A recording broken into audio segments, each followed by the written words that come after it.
Hello and welcome to my channel. I'm Angela and today I'm bringing you the BetterPress of the month, June 2024. It's a summertime palms, and the thing about the BetterPress plates is you can do the BetterPress, which is the LetterPress, as well as some hot foiling. And this BetterPress comes with a large plate of palms and 2 sentiments with coordinating dies for the sentiments. You can either letterpress it or hot foil it and get a coordinating die to die cut the sentiments. So I start off by using my Crane's Lettra 100% cotton card. The best thing to do with letterpress cards is to use 100% cotton cards. So you can use either Lettra or the Spellbinders cards or even 100% cotton watercolor cards. I use some distress oxide inks to do some ink blending. So here I use the fired brick, the ripe persimmon, and some dried marigold ink to do a gradation of 3 different colors. And then I'm going to put it through the letterpress machine.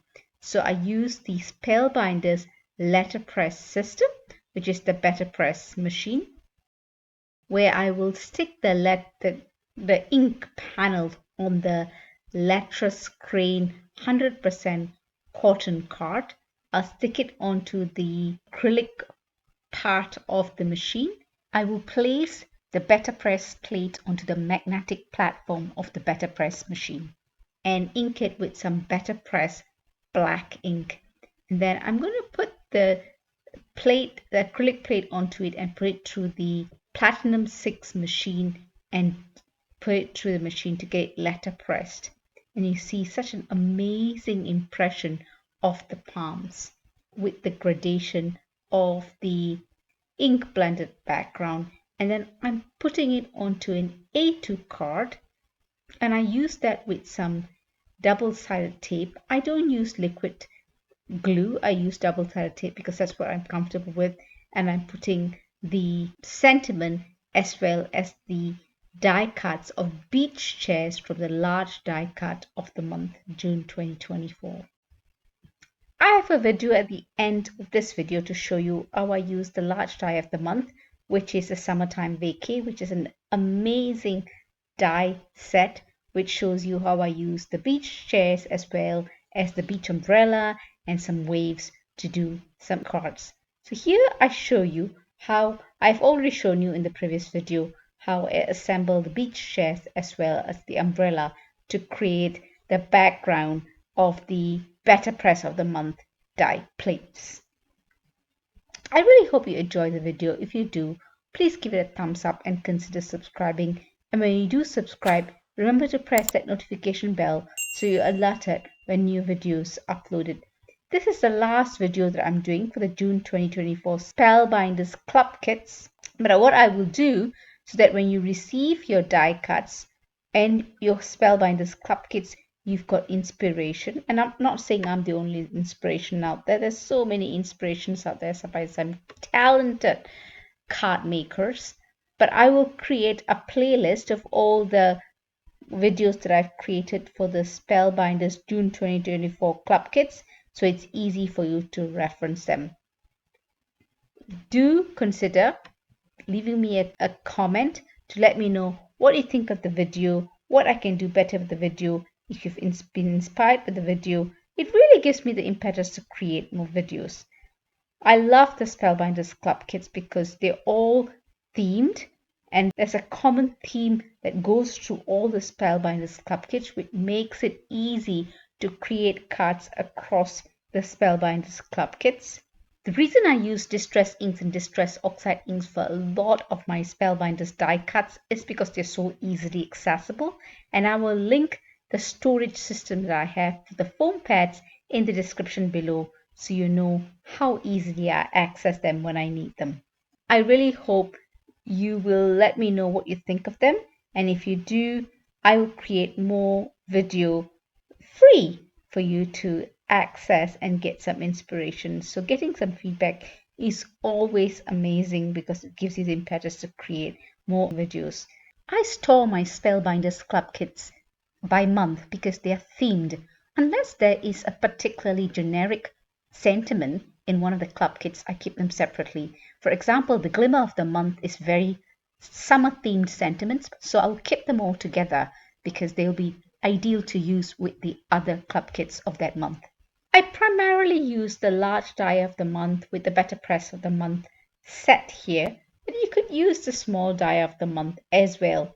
But I just had the large die of the month handy, and I particularly like the beach chairs. It just gives me the impetus to create different colored beach chairs and beach umbrellas as well. Do stay till the end of the video so you can see the close-up pictures of all the cards that I've created, and do leave me a comment. I'm really keen to understand what you think of my videos so I can constantly improve and answer your questions as soon as possible. All products used in this video are listed in the description below for your ease of reference. If you want to order any of the Spellbinders Club kits, they are available from the 6th to 27th of each month. So head over to the club kits that are listed in the description below so you can order your club kits from the 6th to the 27th of each month. The beach chairs that I'm putting together, they may look a little bit complicated, but once you start putting them together, they're actually really easy to put together, and the hardest part is choosing the right colors. I cut the card into two there. It's an A7 card I'm making, which is 5 inches by 7 inches, with a long die from the large die of the month to delineate between the sky and water. I'm creating the sky here with some reds, orange, and pinks to give it a sunsetty look. And I'm going to be doing the other part, or the bottom third of the card, with some blues to depict the sea or the water aspect of the composition. I'm ink blending on the palms that I've hot foiled using the BetterPress plate. And the great thing about ink blending on hot foiled images is the foiled areas resist the ink. All you need to do is take a dry cloth and wipe all the excess ink on the foiled areas, and you have a beautiful background with the foiled image staying so beautifully vibrant. This is my storage system for my foam pads of distress oxide inks and distress inks as well. And because it's so easy to access, easy to put away, I find myself using these distress inks and distress oxide inks quite often. And it's a great way to add color to your die cuts as well as your backgrounds. I've had a few questions on how I do my ink blending. And to the ink blending, the first important thing is having the right card, and secondly, the right foam. I usually use Strathmore Mixed Media or Strathmore Bristol Smooth card for ink blending. But here, because I've done some foiling, I've used the Hammermill card. I find the Hammermill card a little bit dry. Though you can do ink blending, I think it uses up a little bit more ink than I would with using the Strathmore Bristol card. So when I normally do ink blending, I use Strathmore. But when I've got hot foiling like this, it's usually on Hammermill card. Also, I find the domed foam pads so much easier to do ink blending.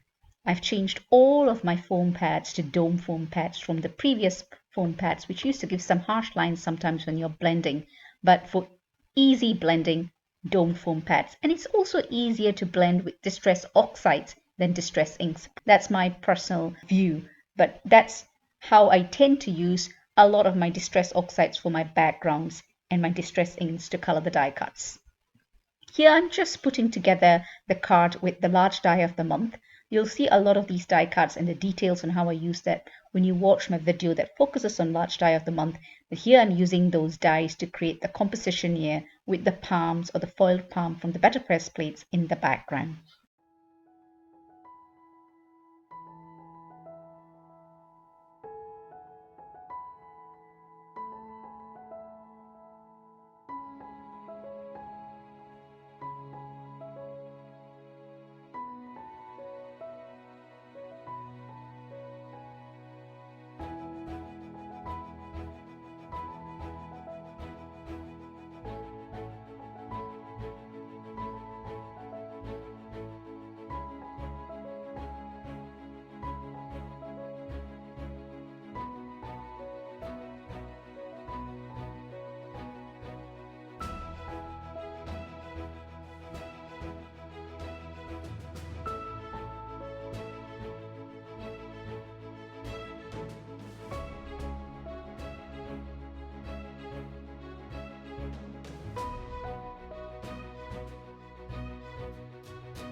Now I'm going to use the BetterPress plate to do some letter pressing, its original intended use. I'm using Catherine Pooler inks to apply the inks directly onto the BetterPress plate. I'm trying to do a gradation of color with the darker greens in the middle of the palm, and I'm going to use a brush to kind of soften it up so it's not harsh when it goes onto the paper. I'll put it through the die cutting machine or the Platinum 6. It can do die cutting, but I put the platform, the BetterPress platform, through the Platinum 6 machine to get the press or the impression of the palm with the ink onto the paper. So then I'm going to clean it. It's easy to clean this with my stamped chamois. So what I'm trying to show you is you can use different inks on the BetterPress plate. So rather than take the ink pad to the plate here, I'm using the brush to put some soft green onto the plate and put it through the Platinum 6 again. So I'm transferring color onto the impression in different ways. Ink pad directly to get a really darker color, and then I'm using the lighter greens I'm going to put it directly onto the plate and then soften it up with the brush. So different ways of putting ink onto the plate and transferring it onto the paper so you can get different results. So you can see the middle is slightly darker, and I wanted the edges to be a little bit lighter. You can do this a few times until you get the desired look. I'm inking the sentiment with BetterPress black ink and putting it through the Platinum 6. The sentiment as a coordinating die, which I will use to die cut the sentiment, and I will place that onto the card. You saw me clean my Catherine Pooler inks with a stamped chamois, but if you use BetterPress ink, when you do your cleaning, you use archival ink cleaner. It just cleans better. If you want to keep your platform clean, you just use archival ink cleaner to get that cleaned up.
Here I'm using BetterPress Ink's Desert Sunset colors to apply ink to the BetterPress plate using a brush. I just wanted a soft transfer of color to the impression, which is why I'm using the brush.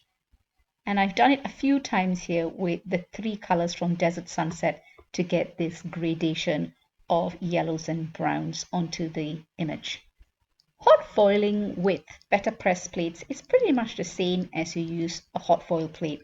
But here, as you saw me earlier, I showed you the hot foil image. I'm just placing the pretty side of the plate onto the hammer mill card, and then I'm going to be cutting. In fact, I should have shown you this earlier, but I had that card earlier, and now I'm showing you how I actually did the hot foiling of this particular image. But I'm hot foiling it the same way, pretty side of the foil facing the pretty side of the plate, dull side of the foil facing the hammer mill card, and secure them with best ever craft tape and put it onto the machine. Now the machine I use here is the Gemini foil press, so I tend to use generally a medium setting and about 20 to 25 seconds on the machine. It really depends on the foil. Some foils 20 seconds is fine, some foils 25 seconds. Here I'm using the polished brass hot foil, and I end up having a perfect image usually, but here I have to do it again. Now because I've used the hinge method, Therefore, it's easy enough for me to do it again. Now, I, for some reason, have not got the recording of that particular hot foiling. But what I do, you will see, is the negative portion of that gold hot foil. I do keep it and I create a card. Here I'm using a green hot foil to do the hot foiling. Again, the same principles on the sandwich. And I do get a really nice image after one go on the machine. There you go. It's nice and beautiful. Now what I do is, first I was thinking of doing some ink blending here, but I decided to not do ink blending. I will actually use the negative portion of the hot foil image to do some negative hot foiling. So here is the solid rectangle. So yeah, here you go, the negative portion of I'm putting it onto the green hot foil palms, and I'm using the solid rectangle hot foil plate. And here the setting is in high setting, 30 seconds. That's for the Gemini foil press machine. That's what I do. So I'm going to be putting it through the machine the same way as I would when I do positive hot foiling. It's not difficult, this negative hot foiling. You just need to make sure you get the right heat level and timing on your machine that you use. And to make sure you get a clear plastic. The plastic that you remove should be clear. If it's clear, you know all the foil has gone onto your card. As you can see here, it's really, really shiny. A clear plastic indicates a good foil transfer. So it takes a little bit of practice to know your card as well as your machine, and you tend to get pretty good results all the time. While hot foiling requires a bit of practice, a bit of trial and error, LetterPress with the BetterPress system does not require any trial and error. In fact, the first time I used it, I got perfect results. So if you want to give something a go, give the LetterPress machine or the LetterPress system, which is the BetterPress, a go. It is really, really easy to use with some good results with elegant cards that you can make.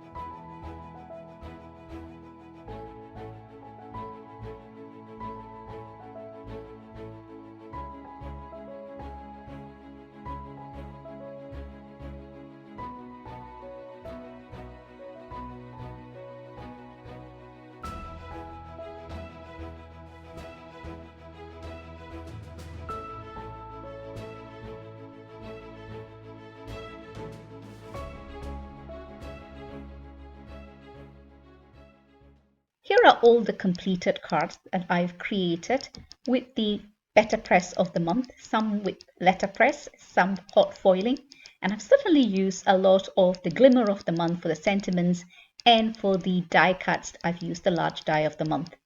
Do check out the close-up pictures of all the cards at the end of this video, and once I've compiled or finished all of my videos for the Club Kits, Spellbinders Clubkits June 2024, do check out the playlist where I'll have all the videos there. I think it's about five videos that I've done for the Club Kits this month, and you'll see all 5, and hopefully you get inspiration and the tutorials on how to put the dies together and how to use all of the Club Kits. Thank you so much for stopping by. Happy crafting, and I'll catch you at my next video. Take care.